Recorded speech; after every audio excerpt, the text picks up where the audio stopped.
Всем привет! Сегодня у нас расклад про родовые программы, а именно родовая программа бедности. И давайте без обид посмотрим, я все буду называть своими именами, потому что я уже устаю слова подбирать, поэтому, чтобы вас, как говорится, не обидеть. Поэтому сразу говорю, если ты обидчивая, то дальше не смотри, дальше не для тебя. И обязательно оставляйте обратную связь под видео, мне она приятна. Знаю, что, как говорится, не в пустоту снимаю. Итак, давайте начнем наш расклад.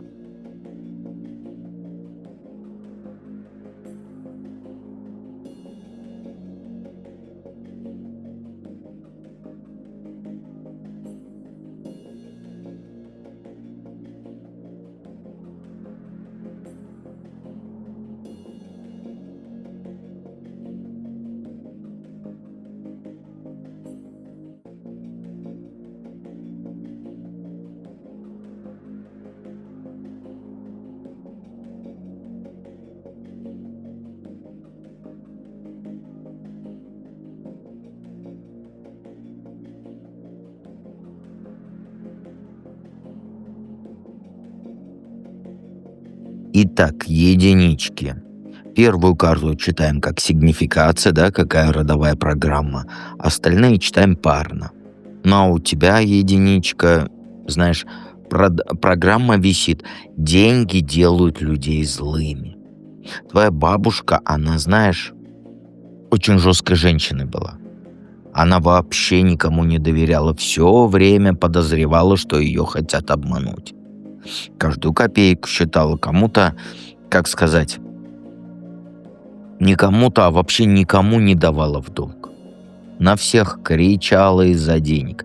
И вот эта жесткость, она передалась тебе по наследству. Ты боишься, что если у тебя много денег будет, то ты станешь такой же холодный, такой же расчетливый. И это все висит на подсознании. Что вот деньги сделают тебя плохим человеком. Поэтому подсознательно ты не даешь себе разбогатеть. Лучше, как говорится, быть доброй и бедной, чем злой и богатой. Вот это твоя родовая установка. А еще в твоем роду женщины, они, знаешь, вот все контролировать через деньги привыкли. Бабушка никому не доверяла кошелек, сама все покупала, сама все решала, и ты тоже стала такой. Хочешь все под контролем держать, боишься довериться мужику в финансовых вопросах. И вот эта программа, она, знаешь, заставляет тебя быть слишком осторожной с деньгами. Ты не рискуешь, ты не инвестируешь, ты на себя не тратишь. Думаешь, что вот так правильно, что так надежней. Но знаешь, на самом деле ты просто повторяешь модель поведения своей бабушки. И самое плохое, ты считаешь, что богатые люди, они обязательно плохие. Что они добились денег только нечестным путем, что им доверять нельзя. И вот эта установка, она блокирует тебе путь к изобилию. Потому что ты не хочешь быть плохой. Тебе кажется, что лучше честно и бедно быть, чем стать богатой обманщицей. От чего это все пошло? Ну, она пошла от бабушки, у нее вот была прекрасная жизнь, любящий муж, красивый дом, достаток.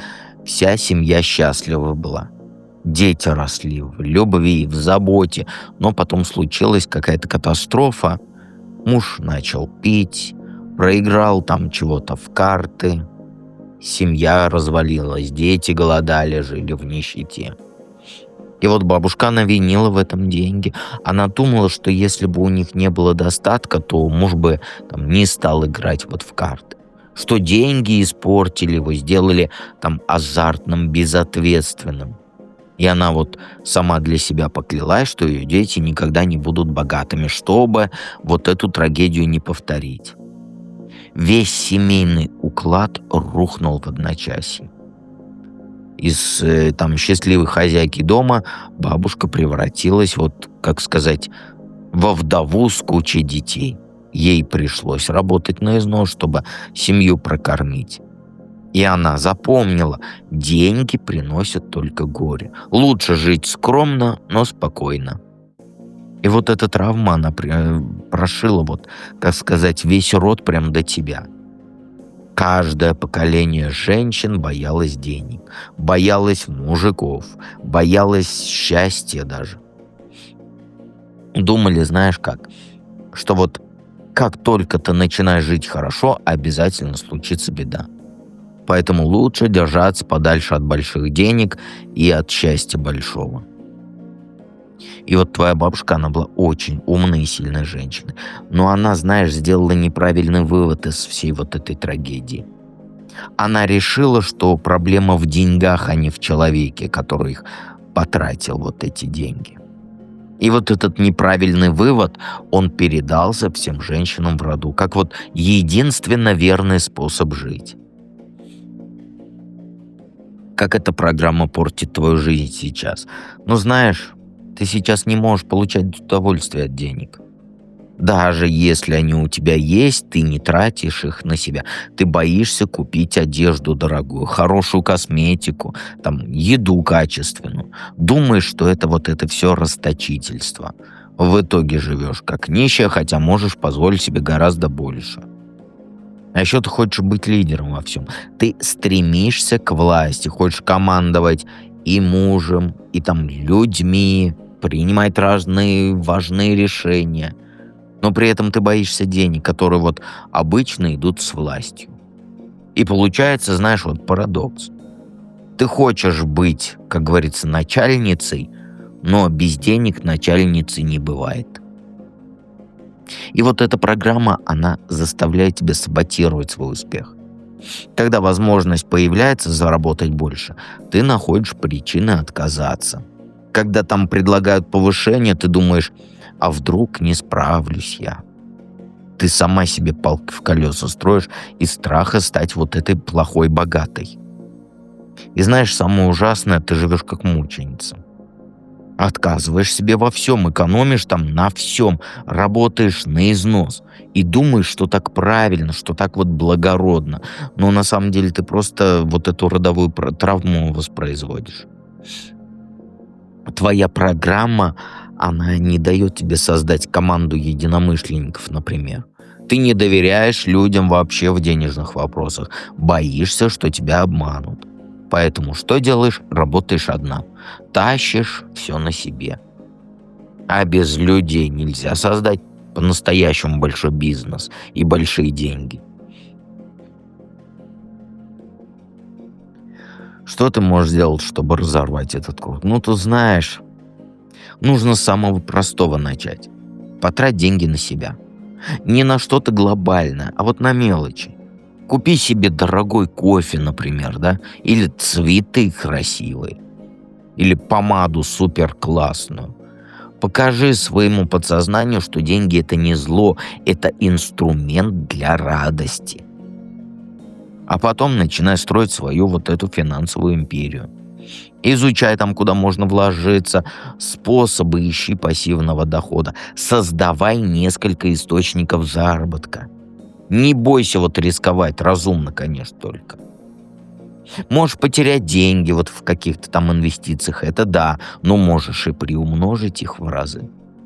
Перестань жить вот по этому принципу, который вот, как называется-то, лучше синица в руках, чем журавль в небе.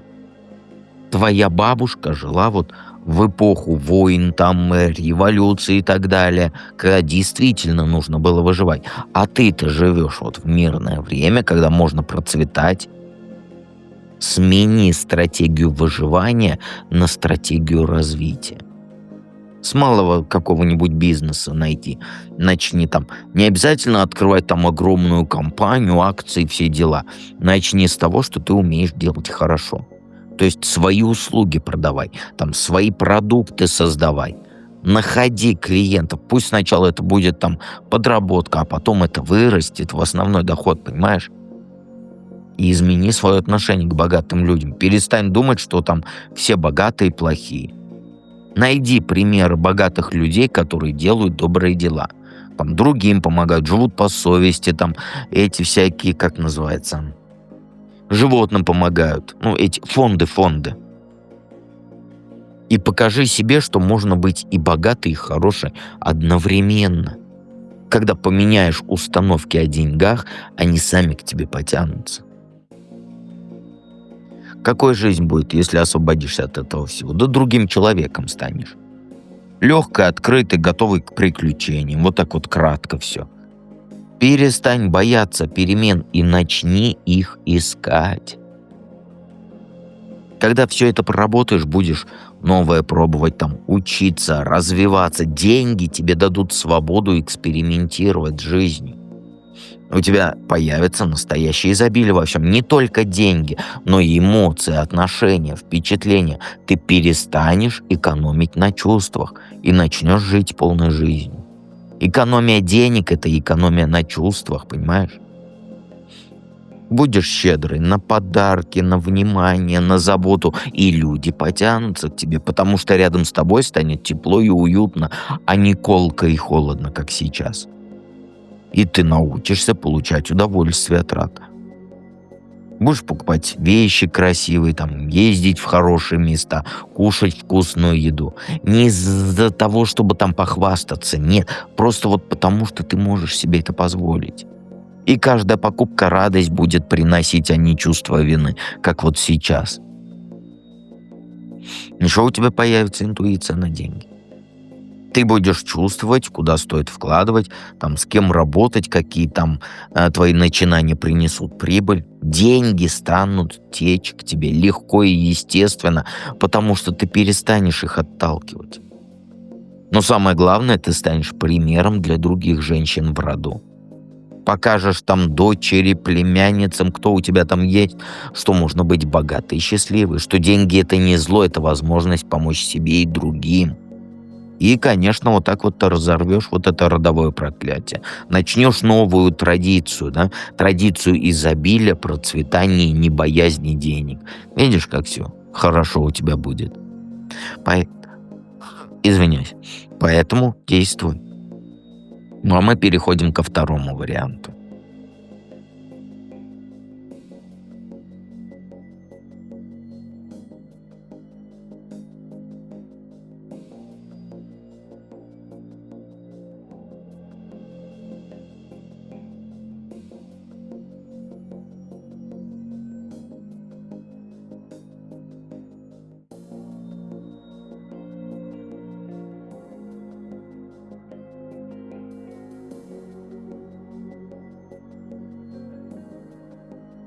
Двоечки. Напомню, что передо мной бумажка с вопросами, чтоб я чего-то не забыл, куда-то не туда не ушел.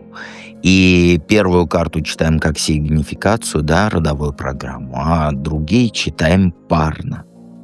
Итак, какая родовая программа тянет тебя назад? Ну, это понятно, да? У тебя в роду программа висит «Только мужик может быть богатым». Вот в твоей семье всегда было вот главным по деньгам был мужик. Там дедушка, отец, дяди и так далее. Они решали, на что тратить. Они решали, сколько женщинам давать денег. А там, что покупать, тоже они решали. А женщины сидели, ждали, когда им выделят денег на продукты. И вот этот родовой мужик, он был очень практичный, очень расчетливый. Он копил деньги, он планировал траты, вел вот этот учет доходов. И всех в семье учил жить по его правилам. Деньги должны лежать в банке, желательно 3-литровой. Тратить только можно на самое необходимое. И еще развлечение – это баловство. Вот такая вот философия, она передавалась у тебя из поколения в поколение. И в итоге ты выросла с убеждением, что женщина, она не может самостоятельно управлять большими деньгами. Что ей нужен мужик, который будет принимать все вот эти денежные решения. А сама она может только там просить, выпрашивать, экономить и так далее. И вот эта установка, она сидит в тебе так глубоко, что ты даже не замечаешь, как она работает. Поэтому ты подсознательно ищешь мужика, который будет тебя содержать. А сама боишься зарабатывать большие деньги, потому что ты думаешь, что это не женское дело. Ты можешь быть успешной, но в рамках того, что подобает женщине. а настоящие деньги должны мужики приносить. И что плохое, ты считаешь себя недостойной больших денег, думаешь, что они тебе там не по статусу, что ты там не заслуживаешь жить богато. Потому что в роду женщины всегда довольствовались малым и были этим довольны. И вот эта ложная скромность, она и не дает тебе разбогатеть. От кого чего эта программа пошла? Откуда вообще эта программа? От дальней прабабушки какой-то. Она была, знаешь, очень добрая и щедрая женщина. Всех кормила, всем помогала, никому не отказывала. Соседи к ней там приходили, там муку занимать, она давала. Яйца занимать, она давала. Дети просили сладости, она покупала, да доставала. Родственники в помощи нуждались, она всегда выручала, она не умела говорить «нет». Из-за вот этой щедрости семья постоянно жила в нужде. Вот эта прабабушка, да, она раздавала последнее, а потом сама сидела без денег. Дети ходили в рваной одежде, потому что мама там отдала деньги на платье нуждающейся там соседки, цыганки и так далее.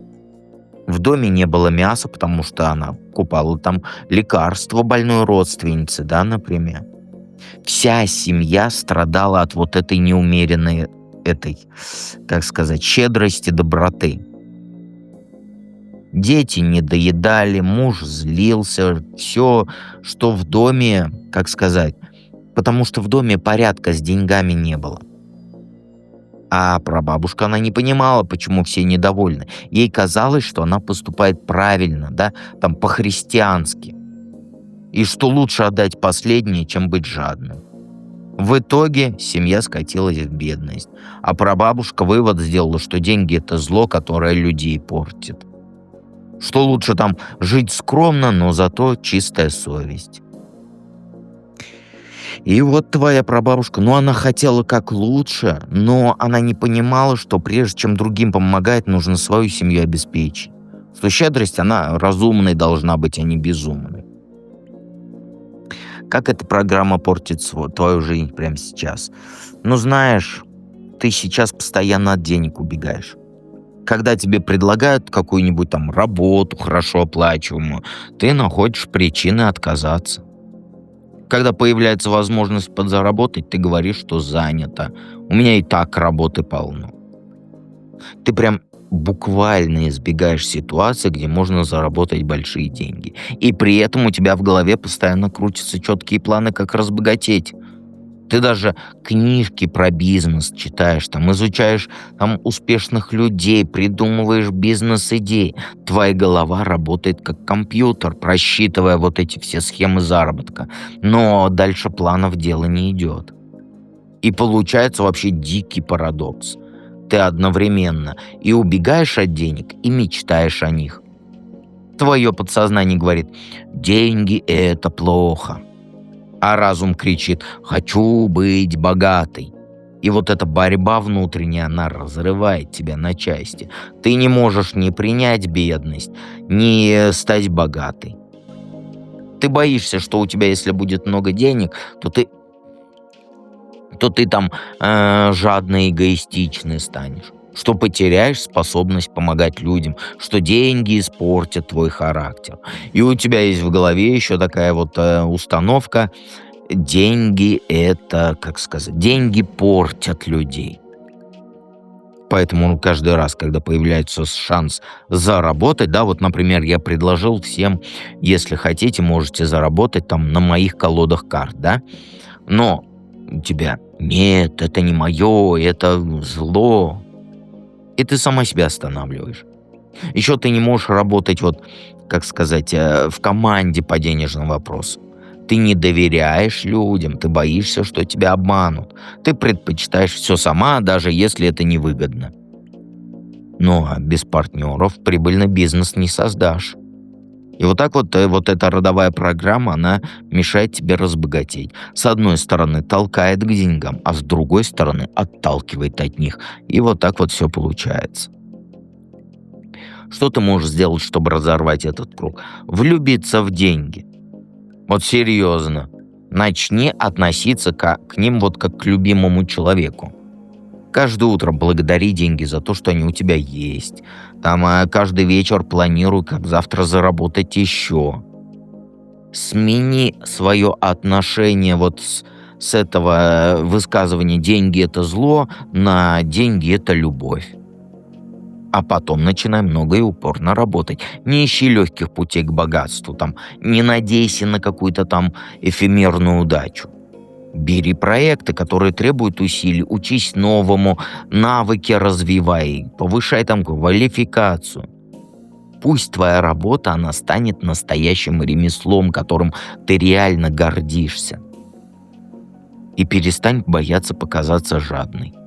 Начни просить больше денег за свою работу, повышай цены на свои услуги. Да, кстати, вот у тебя есть из-за вот этой родовой программы, у тебя есть «я стесняюсь повысить цену». Не работай бесплатно. Твое время, твои умения, они стоят денег, и ты имеешь право их получать, представляешь? И создай себе финансовую подушку. Подушку безопасности. Каждый месяц откладывай определенную сумму, даже если это совсем мало, даже это если копеечки. Пусть у тебя будет счет, на который ты не тратишь деньги. Это даст тебе ощущение стабильности и уверенности. И самое главное, перестань помогать всем подряд деньгами. Если кто-то просит занять, говори «нет». Если родственники хотят, чтобы ты оплатил их какие-либо там нужды, отказывайся. Ты не обязана спонсировать чужую жизнь. Сначала твоя обязанность обеспечить себя, а потом о других думать. Только так ты разорвешь вот эту родовую программу. Какой жизнь будет, когда освободишься? Но знаешь, тебе придется полностью пересмотреть свою жизнь, когда освободишься. Ты поймешь, что многие твои решения не были неправильными, что ты упустила кучу возможностей из-за страха перед деньгами, что могла бы жить гораздо лучше, если там не боялась бы быть богатой. И это будет болезненный процесс переосмысления. Тебе придется признать, что там прабабушкина вот эта доброта, она была глупостью, что женщины в роду жили не совсем правильно, что их жертвенность, она никому не помогла, только проблемы создавала. И вот эта правда, она будет резать как ножом. Но зато потом у тебя откроется новое видение жизни. Ты поймешь, что ты можешь быть и богатой, и доброй одновременно. Что деньги, они там дают возможность помогать людям более эффективно. Что лучше быть богатой благотворительницей, чем бедной мученицей, понимаешь? Тебе придется на время остановиться и подумать о своих приоритетах. Отказаться от вот этих убеждений старых, которые тебе раньше правильными казались.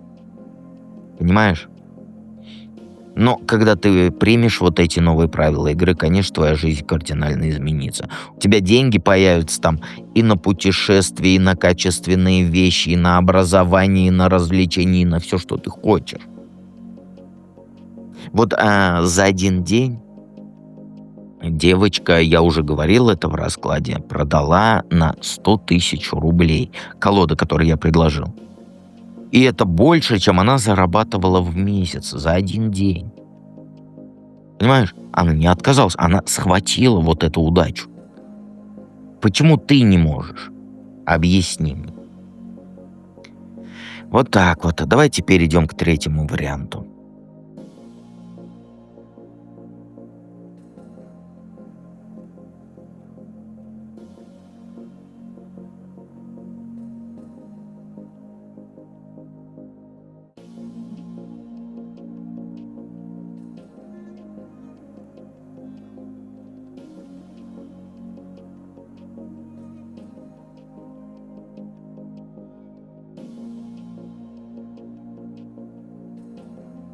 Троечки. Троечки. Какая родовая программа бедности тянет тебя назад? Напомню, что передо мной бумажка с вопросами. Первый вопрос, как сигнификация, одна карта. Остальные карты парные читаем. Но тут понятно. Не могу выбрать. То есть у тебя вот в роду висит программа вот эта «я выбрать не могу». Ты постоянно мучаешься, когда нужно принимать денежное решение.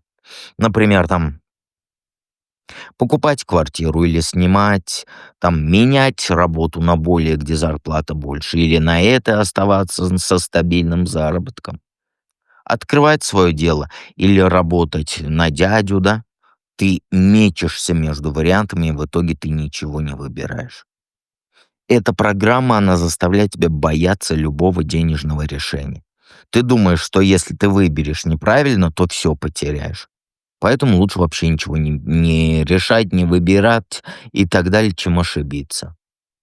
Ты застываешь на месте каждый раз, когда появляется возможность вот улучшить свое финансовое положение. В голове у тебя постоянно крутятся одни и те же мысли. А что, если я неправильно там деньги потрачу? А что, если это все окажется не то, чего я хочу? А что, если я пожалею о своем выборе? И это постоянно у тебя.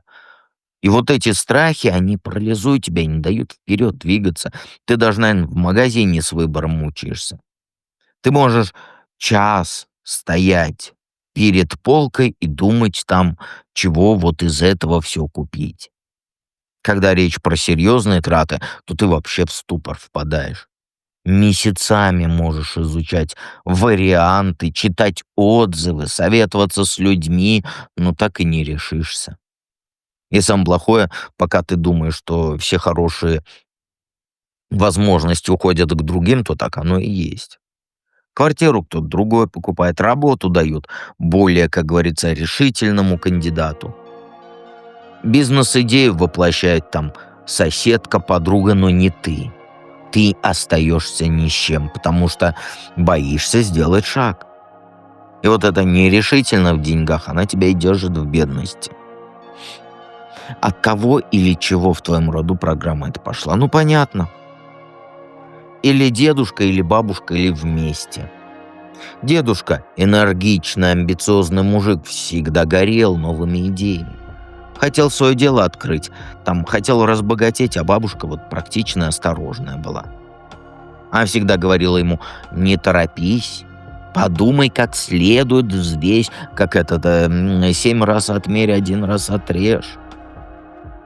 Дедушка предлагал там рискнуть и вложить деньги в какой-то там проект, а бабушка его там: а если не получится? А если мы все потеряем? Лучше давай еще обдумаем, еще подождем. И дедушка слушался жену, потому что любил ее, уважал ее мнение. В итоге они всю жизнь так и прожили. Дедушка придумывал способы разбогатеть, а бабушка его тормозила из-за осторожности. И ни одна идея не была воплощена в жизнь. И они так и остались людьми среднего достатка, хотя могли быть там богатыми. Но самое ужасное, знаешь, они научили этому своих детей. Всегда говорили: нужно быть осторожным с деньгами, лучше синица в руках, чем мужик под кроватью. 7 раз отмерь, 1 отрежь. И вот эти правильные советы, но они реально правильные, они превратились в тормоз всего рода. Деда с бабушкой, знаешь, они думали, что защищают семью от потери, да? А на самом деле лишили ее возможности разбогатеть. Вот эта чрезмерная осторожность, она стала родовым проклятием. Теперь все в семье боятся рисковать деньгами и поэтому остаются вот на том уровне, на котором есть. Энергия дедушки сочеталась с практичностью бабушки, но вместо богатства это дало нерешительность. Как твою жизнь это сейчас портит? Ну, у тебя сейчас куча возможностей разбогатеть, но ты их, как сказать, мимо ушей пропускаешь, упускаешь все возможности. Судьба тебе постоянно шансы подбрасывает. То там работу предлагают с хорошей зарплатой, то там инвестицию какую-то хорошую, то дед тебе говорит, да, я в смысле, что вот тебе 3 колоды нейроведьмы и деды, и они разлетятся как пирожки, потому что редкость. Но ты каждый раз находишь причины отказаться. И знаешь, что самое обидное? Удача ж буквально сама идет к тебе в руки. Ты получаешь предложения, о которых другие только мечтают. У тебя есть там знания нужные, возможно, связи. Все звезды сходятся для твоего финансового успеха. Но ты этого не видишь, потому что ты зациклена на рисках. И вот в итоге ты живешь в каком-то вот тумане страхов и сомнений. Когда тебе предлагают хорошую сделку, ты там сразу думаешь, где-то тут подвох. Вот почему мне такое предлагают? А не обманывают ли меня эти паразиты? И вместо того, чтобы радоваться возможности, ты ищешь в ней опасность. Хотя там опасностью даже и не пахнет. А еще ты не замечаешь, как твоя жизнь могла бы измениться. Ты вот привыкла к своему финансовому положению, что даже ты не представляешь, как можно жить лучше. Тебе кажется, что богатство — это что-то такое эфемерное, недосягаемое, то есть не для таких, как ты. Прабабушка не была богатой.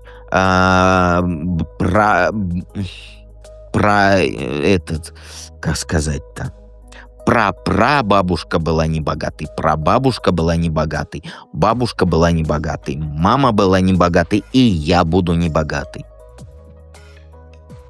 Удача в твою дверь долбится прям вот уже головой, а ты не открываешь. Ты боишься впустить в свою жизнь изобилие, потому что ты думаешь, что ты его не заслуживаешь. Что если у тебя будет много денег, то обязательно там что-то плохое случится. И вот эта родовая программа, она превращает все твои возможности в упущенные шансы. Еще и в кладбище проектов. Потому что что? Потому что ты не выдержишь больших денег. Хотя и хочешь их. Как разорвать этот круг? Ну, знаешь, во-первых, тебе нужно научиться заканчивать дела до конца. Вот смотри, сейчас ты начинаешь кучу проектов. Ты, возможно, даже зашла в проживание арканов и даже не прочитала еще вступление, потому что много букв. А ты, вот как сказать, и все, уходишь. Это не мое, мне там непонятно ничего, а ты пробовала понимать-то. И ты не то, что это, вообще ничего не доводишь до результата.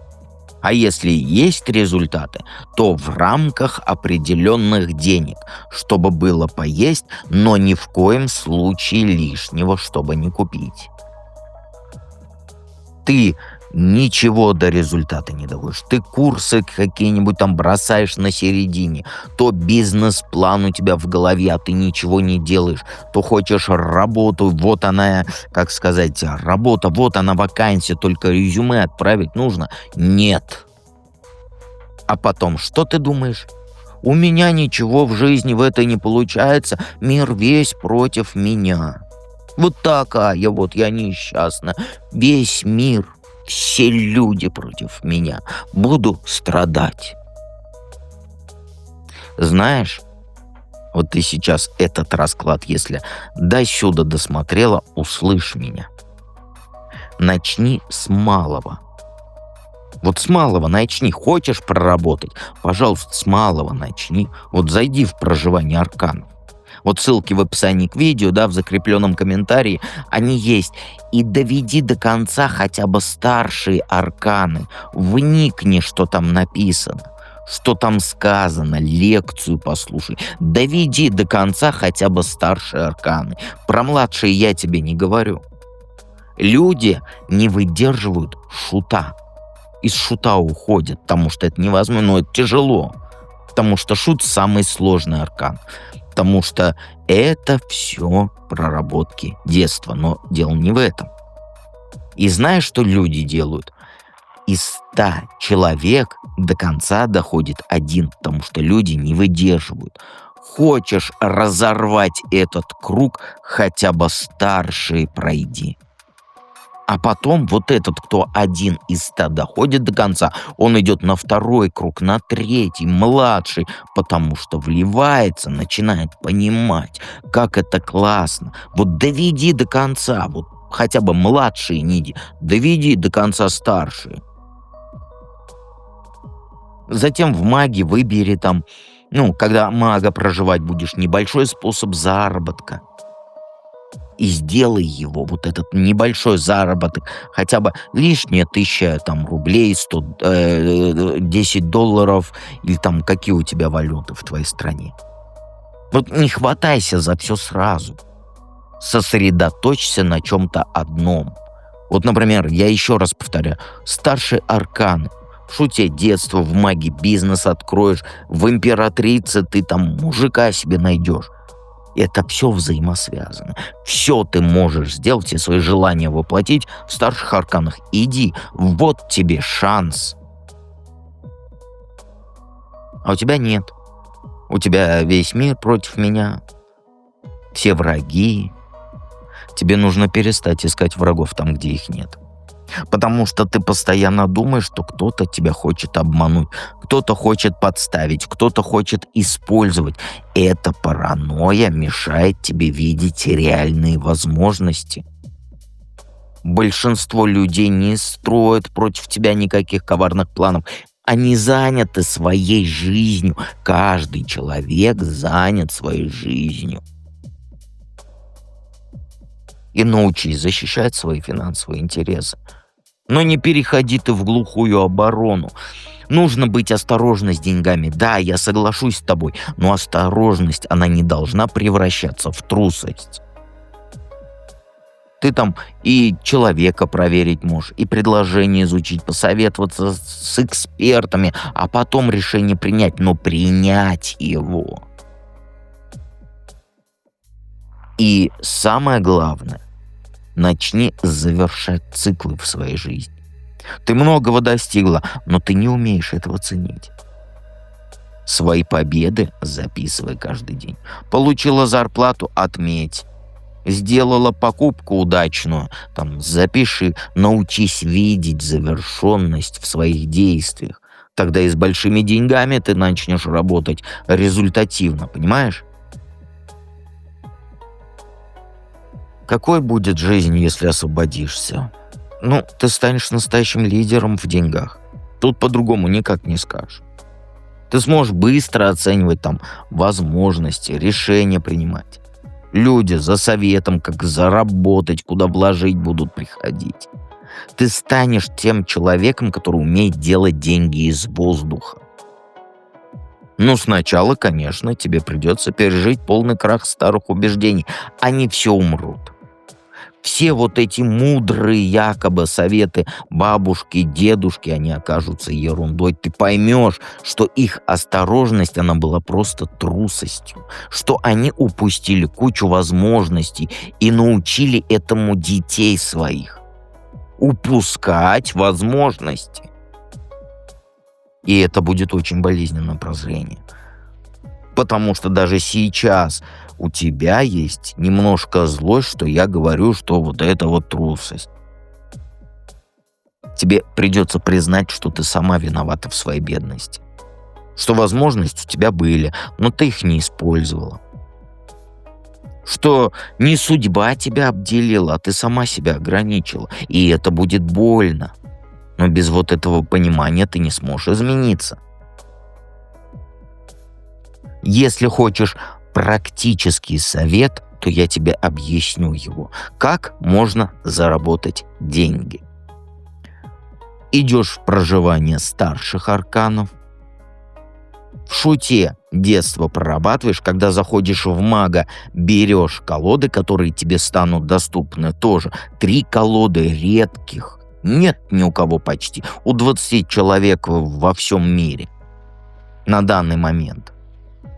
Которые девочка продала за 100 000 в одни сутки.